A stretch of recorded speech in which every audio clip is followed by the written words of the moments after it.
সংরক্ষণ করে। বর্তমান সমাজে যদি আমরা তাকাই, আপনার চাচা মারা গেল, আপনার চাচার ছোট্ট একটা ছেলে, সে তখন তাদের সম্পদ সামলাতে পারবে না। তখন আপনি বড় ছিলেন, তখন আপনি তাদের সম্পদ সামলাতে সামলাতে একটা সময় আপনি তার মালিক হয়ে গেলেন। জুল করে, জুল জবরদস্তি করে বর্তমান পৃথিবীতে কত হাজি সাহেব, কত গাজী সাহেব, পাঁচ ওয়াক্ত নামাজি, হজ করে, তাহাজ্জুদ করে, কিন্তু তার যদি পিছনে তাকান, তার সম্পদের দিকে যদি আপনি তাকান, সে দিনের সম্পদ বেড়ে গেছে। এটা এমন একটা গুনাহ। আল্লাহ বলতেছেন, ইয়াকুলুনা আমওয়ালাল ইয়াতামা যুলমান ইন্নামা ইয়াকুলুনা ফি বুতুনিহিম নারা। যদি কেউ এতিমের সম্পদ জুলম করে, জবরদস্তি করে খায়, অন্যায় অবিচার করে খায়, সে যেন তার পেটে জাহান্নামের আগুন পড়তেছে। নাউযুবিল্লাহ। তার পেটে কি পড়ে? জাহান্নামের আগুন। আপনার ভাতিজার সম্পদ আপনি মেরে খেয়েছেন, তাহলে বুঝতে হবে আপনি আপনার পেটে যা পড়তেছেন সেটা খাবার নয়। ফি বুতুনিহিম নার, আপনি জাহান্নামের আগুন ভক্ষণ করতেছেন। আপনি সবার বড় ভাই, যখন আপনার পিতা মারা গেল, তখন আপনার ছোট ভাই, আপনার বোনগুলি এতিম হয়ে গেল, আর আপনি আপনার ক্ষমতা খাটিয়ে, জোর খাটিয়ে আপনার ছোট ভাইকে সম্পত্তি কম দিলেন, বোনকে ঠকালেন। যেটা দামি সম্পত্তি সেটা আপনারা বাইরে ভাগ করে নিলেন, আর যেটা কম দামি, যেখানে ফসল হয় না, যেখানে মানুষ যায় না, ময়লা আবর্জনা ফেলে রাখে, যেটার দাম কম, সেই জায়গাগুলো আপনি বোনকে দিলেন। আপনি দিলেন 5 কোটি, আর বোনকে দিলেন আপনার 50 লাখ।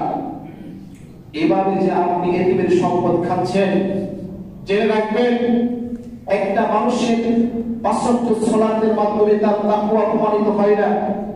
একটা মানুষ প্রতি বছর হজ করে, এর মাধ্যমে তার তাকওয়া প্রমাণিত হয় না। একটা মানুষ তাহাজ্জুদ পড়ে, এর মাধ্যমে তার তাকওয়া প্রমাণিত হয় না।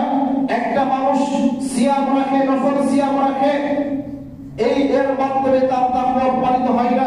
একটা মানুষ পাগড়ি পরেছে, দাড়ি রেখেছে, জুব্বা পরেছে, হাতে তাসবিহ আছে, এর মাধ্যমে কিন্তু তার তাকওয়া প্রমাণিত হয় না। পবিত্র কোরআনুল কারীম সূরাতুল মায়েদার 8 নং আয়াতে আল্লাহ বলতেছেন, ইয়াদিলু হুয়া আকরাবু লিত-তাকওয়া।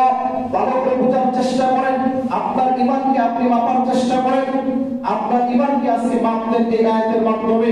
আল্লাহ বলতেছেন, ইয়াদিলু, বললাম নামাজের মাধ্যমে, যাকাতের মাধ্যমে, হজের মাধ্যমে, নফল সিয়াম, ফরজ সিয়াম, অন্যান্য জিকির আজকারের মাধ্যমে, দান খয়রাতের মাধ্যমে আপনার তাকওয়া মাপা হয় না।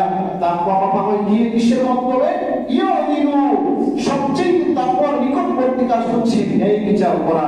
হুয়া আকরাবু লিত-তাকওয়া, সে তত বেশি তাকওয়াবান যে ন্যায় বিচার করে, যে ন্যায় বিচার করে, যে তার ভাইয়ের হক বুঝিয়ে দিয়েছে, যে তার বোনের হক বুঝিয়ে দিয়েছে, যে বান্দার হক বুঝিয়ে দিয়েছে, সে হচ্ছে তাকওয়াবান।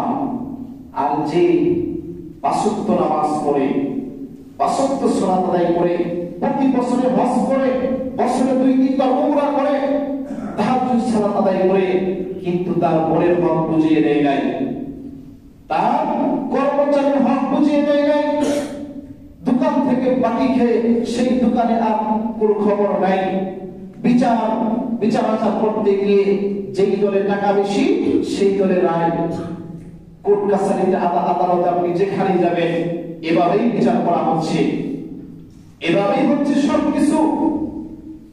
দাঁড়িয়ে থাকলে মুত্তাকিনা, মনে রাখবেন, যদি আপনি ন্যায় বিচার করতে পারেন, যদি আপনি ন্যায় বিচার করতে পারেন, সকলের হক আপনি বুঝিয়ে দিতে পারেন, তাহলে হচ্ছে আপনি মুত্তাকি, তাহলে আপনি তাকওয়াবান। যদি আপনি ন্যায় বিচার না